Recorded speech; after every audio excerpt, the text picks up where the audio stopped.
Hello, everybody. This is Eric Moronis, and today I'm here to talk about how to play that song that we, as jazz musicians or as saxophone players, put as the pinnacle song to separate the men from the boys, the girls from the women, John Coltrane's Giant Steps.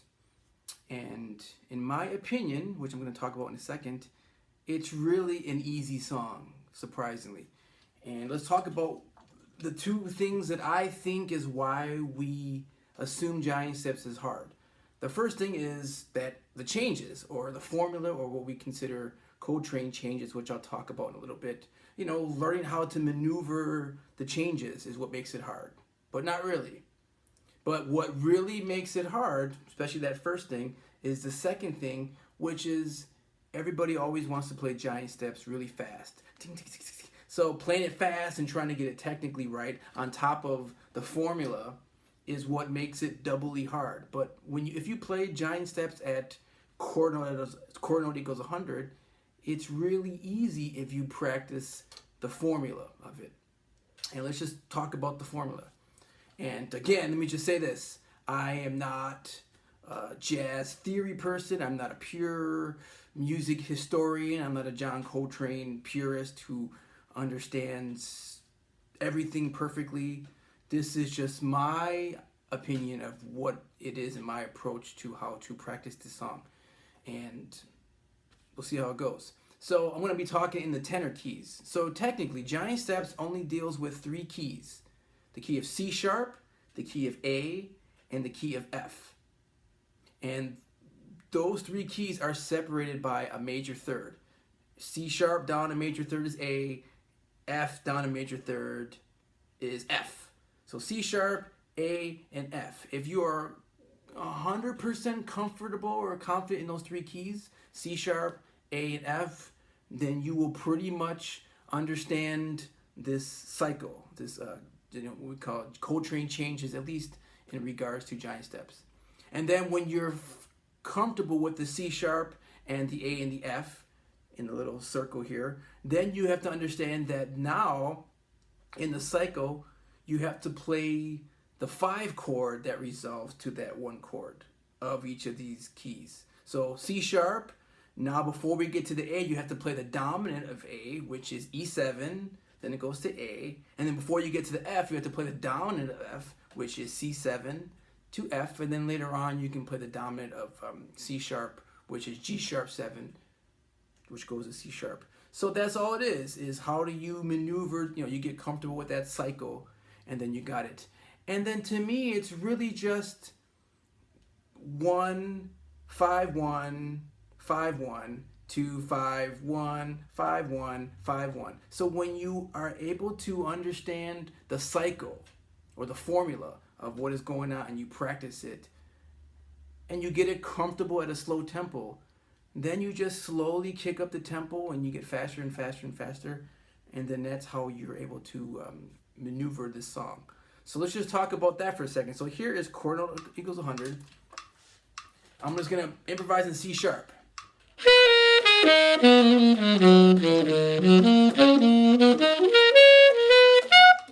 Key of A major.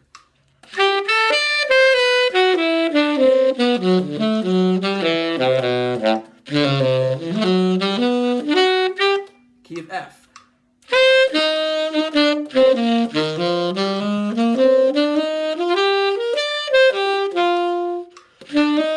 Now I'm going to, at this tempo, I'm just going to play the the tonics of the progression. So C sharp, E to A to C to F. At least the first couple of measures of the song.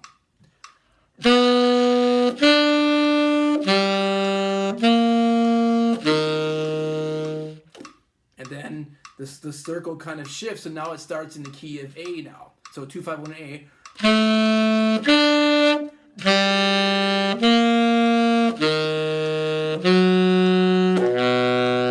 Then 2, 5, 1 in F. Now it goes up to A now. Now up to C sharp. Now back to F. and then a 2-5-1 back into the top of the song again, which starts in C sharp. So when you practice that cycle and you get on your fingers at a slow tempo, it becomes a really simple song to maneuver, like I said, when you practice the formula. So here I am. I'm going to just kind of go through maybe one time of improvising on these changes. 1, 2, 3, 4.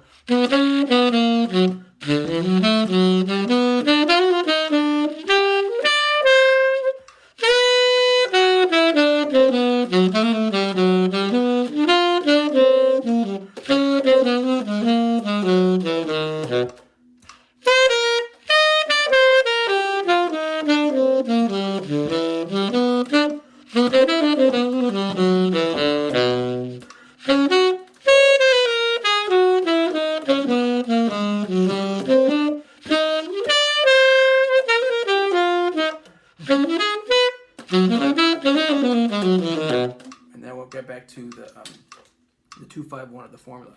So then, yes, when you are comfortable at a slow tempo, then let's just go to let me see here. Let's go to 150 and just see how this is 50 clicks faster than I was just doing it. And let's just see how it sounds. I'm more comfortable now of the formula. Here we go. 1, 2, 3, 4.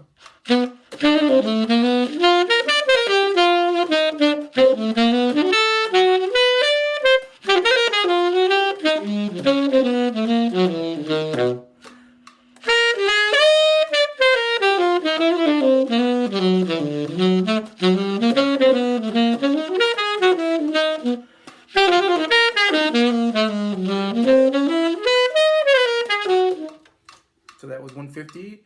And then let me try to do it at 200. And again, this is where it gets kind of difficult because I'm trying to move my fingers technically fast. And I'm trying to think of the formula and trying to hear it too. But this is how we do it.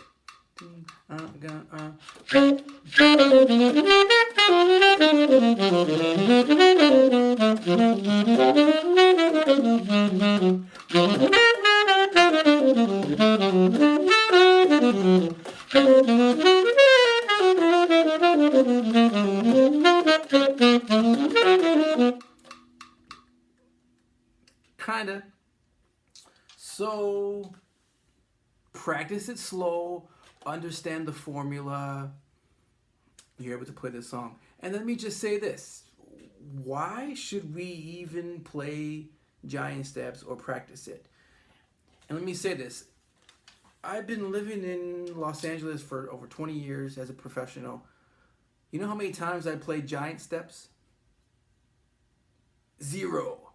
I've never played this song. I've never been to a jam session where somebody's called giant steps. I've never been doing a cocktail jazz hour before a wedding where we play giant steps. You just don't play it. So I remember about probably 6 months ago or about a year ago, I was practicing giant steps in all 12 keys. And technically, when you know this formula I was talking about, there's really only 4 other keys. So once you know the formula in 4 different keys, you can play giant steps in all 12 keys, I believe. So I was practicing giant steps in all 12 keys to where I really felt comfortable. Then I stopped and thought about to myself, why am I doing this? Why am I practicing giant steps in all 12 keys or the formula 4 keys when I'm never going to play giant steps in a different key, when I really don't even play giant steps in the normal key? And then I thought, because I am challenging myself, and it is important as a musician and as a saxophone player to be able to play this very famous cycle or formula of Coltrane changes. And not only is it help me learn Coltrane changes and be a better player to maneuver throughout the instrument, but then maybe pretty soon I'll start challenging myself to apply it to other tunes, standards, the way that John Coltrane eventually did. And as you know, when he kind of went that same route, he started inventing these new compositions that were based on his formula or his Coltrane changes. So that's why, is to challenge myself to see if I can really do this and get better mentally and technical wise to be able to play this. So that's why you should practice this tune. And I think it's a wonderful, just like we have rhythm changes, we have blues changes, we have Coltrane changes. And I think it's a pattern or a set of chord changes or a formula that I think is so important that we learn to maneuver and to play. So my advice is to just practice it slow, understand the formula, and then slowly just speed it up, and then you got it. And as another side note about what you just got done hearing about me playing through Giant Steps, how I'm able to do that, if it's anything, is a secret, which I'll tell you. And that secret is practice. You have to practice your instrument. You have to practice your major scales. You have to practice your jazz articulation. You have to practice the vocabulary. You have to practice transcriptions. You have to practice this music. You have to listen to this music, and you have to digest it. You have to analyze what these musicians or these jazz greats are doing rhythmically and harmonically and pattern-wise and lick-wise, and just this amazing flow of ideas that they're doing, to where when you put all those elements together and you put it in your brain and you feel like you got your scales and you got all these patterns and this vocabulary, and you're in your head, you can hear what they're doing, or you're kind of hearing all these melodies, then you go to your instrument and you put it on your instrument. I remember playing one time something, and I said, "Oh, just play this in key of C." And somebody said, "Yeah, but it's more than just playing the key of C. How did you get to that point where you can play that in the key of C, for example?" And the reality is all those things I just talked about. I had to practice my scales, my patterns, transcribing, listening to so many different players of all instruments, practicing all this stuff all the time, with a metronome, with a tuner, all 12 keys, to the point to where I got comfortable, where I'm still trying to get comfortable, to understand this language, to where when I practice something like Giant Steps, I'm able to apply all those things and apply it to this Coltrane formula. So just practice all those elements. And another kind of endorsement insert here. If you really want to learn how to play Giant Steps and understand the whole Coltrane changes, this book is a wonderful, amazing book that is all spelled out right here. This is called Coltrane, A Player's Guide to His Harmony by Walt Weiskopf and Ramon Ricker.